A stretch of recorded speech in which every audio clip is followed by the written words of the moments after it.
Hey there, Shawna Karrasch here with another Ask Shawna answer.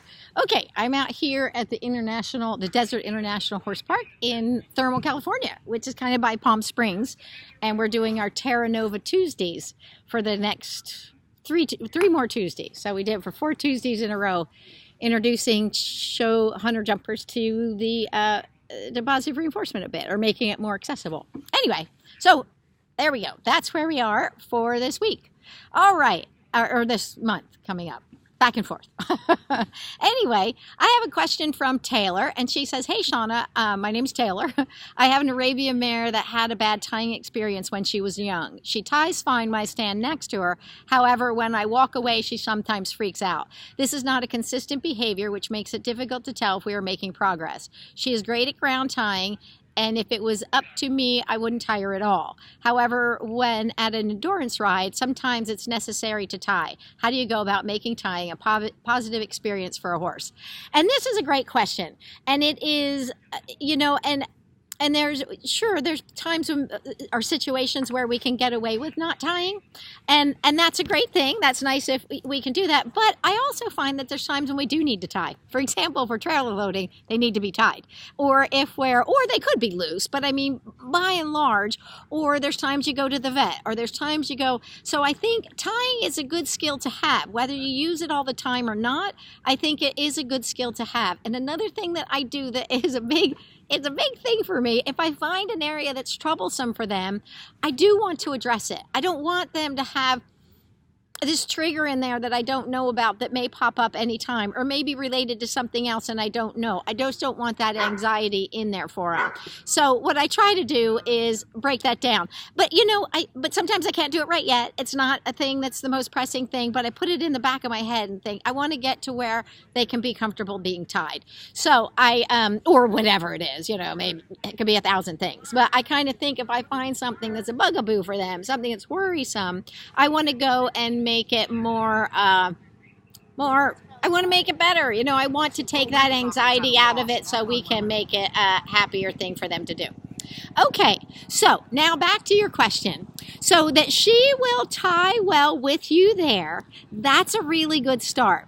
Now, one of the things I think, the stronger you can build that reinforcement history, I think that it would be, the stronger you can build the reinforcement history, the better it will be. So if you build it up and you get it where she loves tying, even with you right there, it's going to go a long way for helping her when you're not there. So I think it's really important to get the,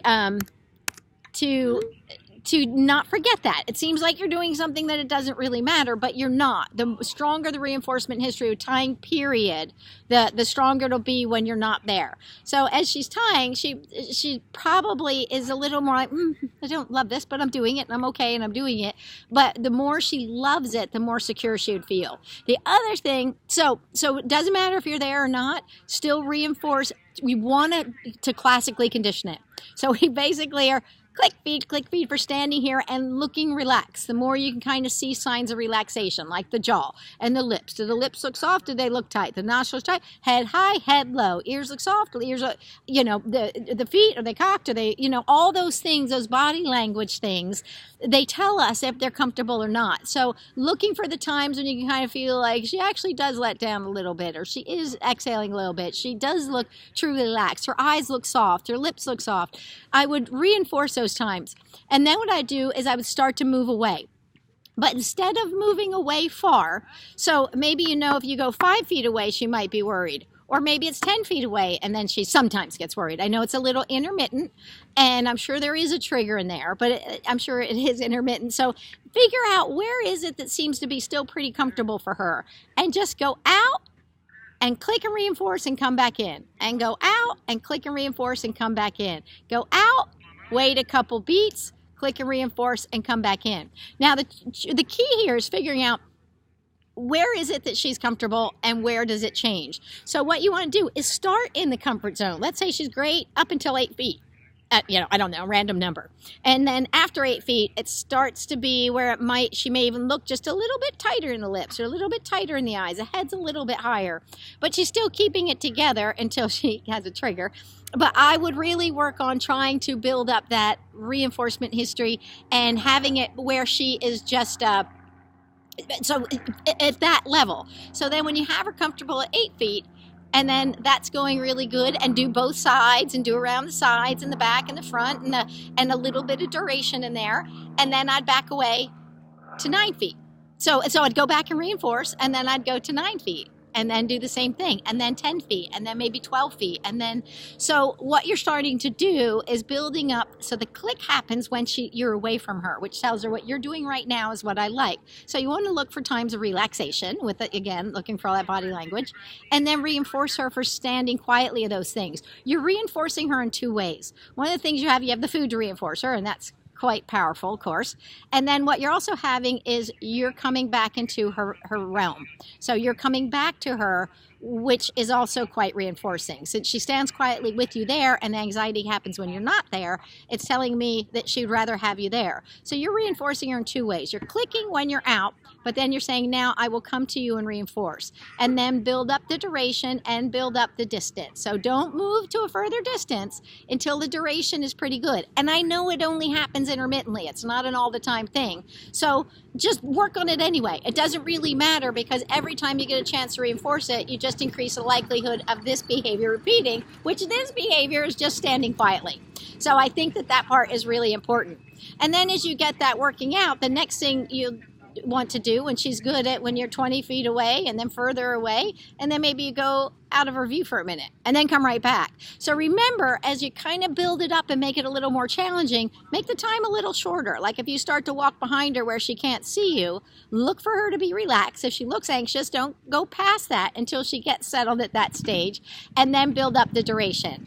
And then you can get to the point where you just go away for a second, then you come right back. So again, you're reinforcing her with the food, but you're also reinforcing her with with your presence. But it is important that the click happens when you're away, because if the click happens when you're back to her, she's like, well, I want you here, all the reinforcement happens this way. But if you click and she knows the click, it's been properly conditioned, she's going to know, okay, I got the click for this, and now here she comes. You coming up is more of an incidental. So just build it up slower, less distance, and build up that reinforcement history, and then greater distance until you can actually be out of sight. When you go out of sight, do it just for a brief moment, and then come back and build that up like that. So it's really, remember, everything they do is essentially a choice, outside of like reflexive behavior, where they get startled or something along those lines. But basically what they're doing is making choices, and they're going to choose the one with the strongest reinforcement history. So she's telling you that when you're near me, it's much more reinforcing than when you're far.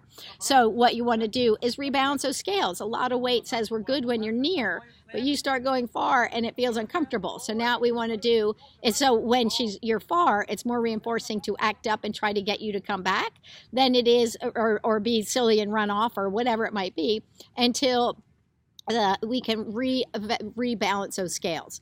Now, because she is good with you, or she's good with ground tying, it also makes me think something probably happened at some point in time in her life. It could have been she got startled by something and then she panicked and she was in the cross ties. I mean, we don't really know, but I think something probably has an event really associated with cross ties, versus because she can ground tie and stay and doesn't worry about it. And the other thing, another thought to do, you can also do the ground tying in the cross ties, so that you are saying, you stay in this place. Actually, this is probably where I'd start. You stay in this place. This is great. I'm going to reinforce you, and then I'm going to go away until you can go and leave that distance. So she gets the idea, in this place, when I stand, she will come back. So it's another place that you can build up that reinforcement history, then add the cross ties in when she already has a good history with you leaving and coming back. So there's a number of ways to tackle it, but those are my thoughts on the issue. If you have more questions about this or anything else, I want you to get a hold of me at on-target-training.com and go to the Ask Shawna tab. Also on there is a podcast tab called Equine Clicker 101. In my podcast, I actually talk about there's one of the podcasts, I don't know the episode because I don't have my book with me right now. One of the podcasts, because I have 29 episodes now, one of them talks about cross tying. So that's another thing you can do that might get you, I might have thought of things I didn't think of here, but maybe give you some extra thoughts and reminders of how to do it. So keep me posted, and I know you'll make great progress. And if you want to learn more about me or what I'm up to, you can also go to terranovatrainingcenter.com. And Terra Nova Training Center is where I live, and that's where I work out of, and that's where we're doing lots of positive reinforcement and trying to get the word out. We have workshops, and so if you want to learn more about my schedule or what we're up to, you can go there and you can sign up for the newsletter, and that'll keep you in the loop. Okay, so, and if that's too confusing, just Google Shawna Karrasch. You'll find it all. Okay, until next time, enjoy getting your horse on target, and thank you. Bye.